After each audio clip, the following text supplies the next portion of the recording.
All right, so now we're back to our favorite part, probably of all of sports, and that's gambling on it. And if you remember from the show last year, we did this segment, and this is the TCF sport. Well, I don't remember what we called it. Do we have a specific name for it, Zach? I don't even TCF remember. NFL Picks shows what we did, but we'll just call it the NFL Pick segment.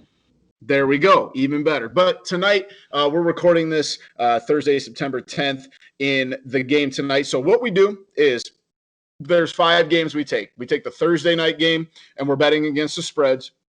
2 noon games, an afternoon game on a Sunday. Oh, maybe it's 6 games.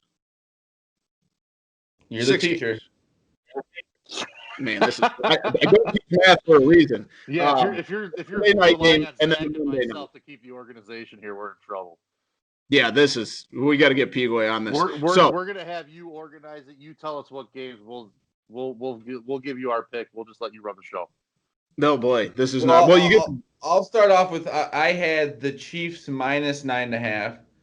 I had plus 9.5. So I'm already 0-1 for Boomy. You had what did you have, Maddie? I had minus 9.5 for the Kansas City Chiefs. Well, I'm already in last place, so we're off to a booming start here. Can I go for the noon game? Can I go to the first noon game? You sure can. Chicago Bears plus 3. Give me that. Give me a break. Plus 3. I'm with you. Is that light?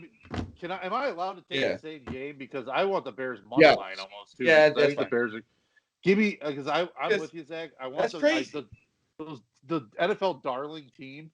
I always fade them week 1. Always fade them, and the Lions have all of a sudden become like the chic NFC team. You know that because Matthew Stafford's been such a great quarterback. The only thing that worries me is Robert Quinn did not practice again today. Khalil Mack limit. Well, that's precautionary. That's all I'm thinking. David Montgomery's back, baby. All right, we got a running back at least again.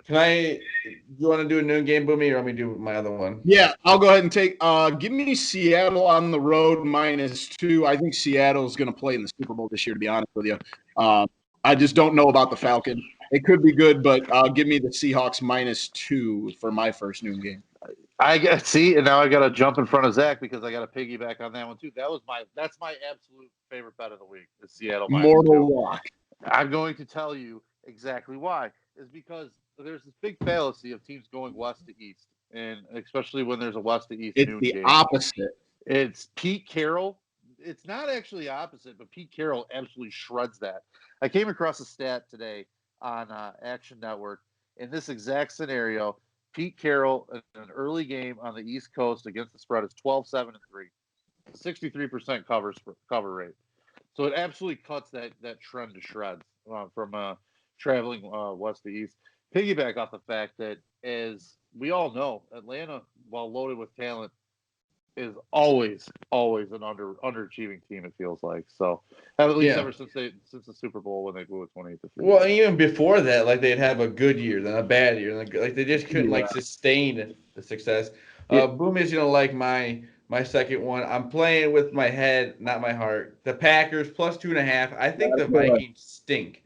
I don't think they lost a lot on defense, and then Kirk Cousins lost probably. I mean, if you want to say Thielen's his best wide receiver, you can say, but he lost at least his second best wide receiver, and I don't know. I don't think the Vikings. I was going to take that game actually as well, but I decided just to stay away from betting on the Packers. So like I said, I'm playing with my head here.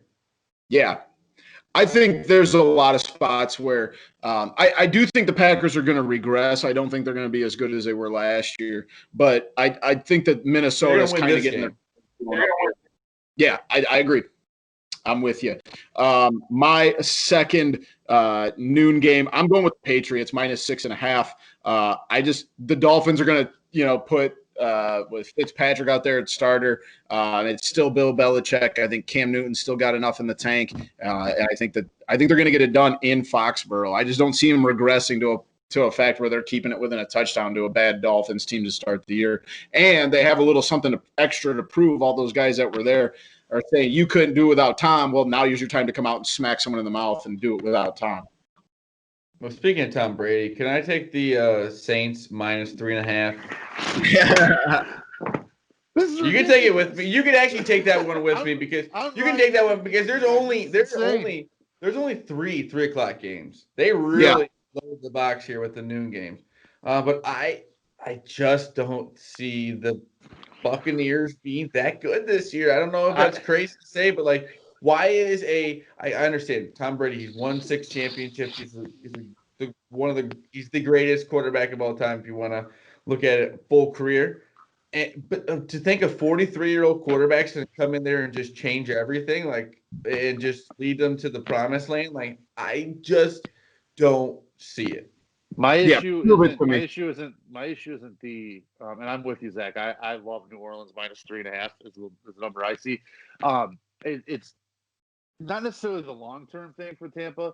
It's not having a preseason. It's this entirely new team that's just this entirely new offense that's trying to come together with a new quarterback. Obviously, it's one of the best of all time, with a ridiculous, crew of weapons. It just goes back to kind of what I was saying. It's the trendy pick. I always feel like I just got to fade them in week one.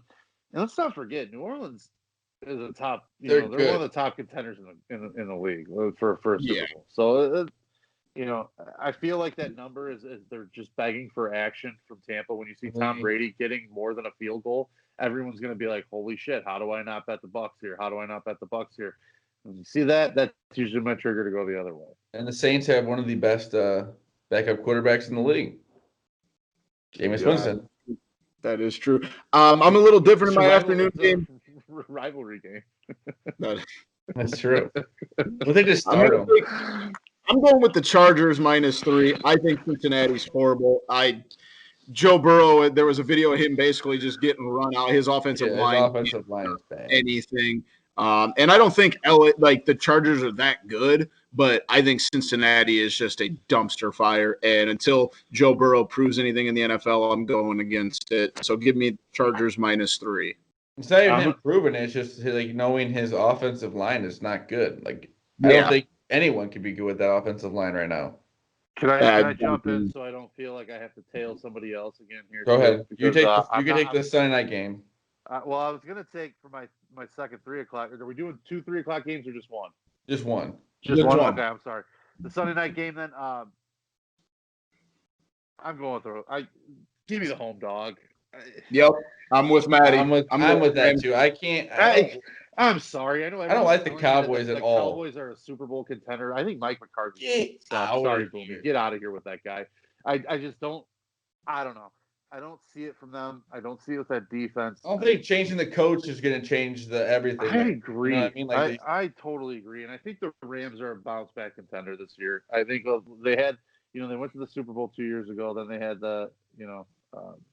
didn't have the season that everyone kind of thought coming back again last year. And a little bit of a hangover. Yeah, little bit of a hangover. You're absolutely right. And they're still a talented team. There's still a lot of guys there. They have the best football player on the planet on their team.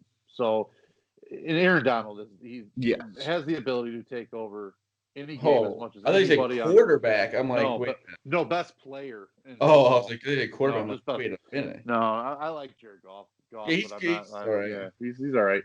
No, Aaron Donald though he's a game wrecker, and he makes an impact on the defensive side of the game that very few people in the league can. And I think you kind of ride a guy like that from that side of the ball and hope for the best. Definitely. We're all on the Rams plus 2.5 at home. Let's move to Monday night. We have 2 games, so you get to pick one.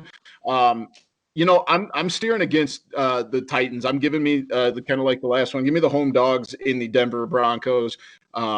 Tennessee is such a one-dimensional football team, and I think Denver is going to be better. And I know I'm kind of against Maddie's philosophy here with taking the flashy team that everybody's kind of talking about. I know they lost Von Miller for the year, but I just think Tennessee's so one-dimensional, and I like home dogs. So give me the Broncos in Monday night.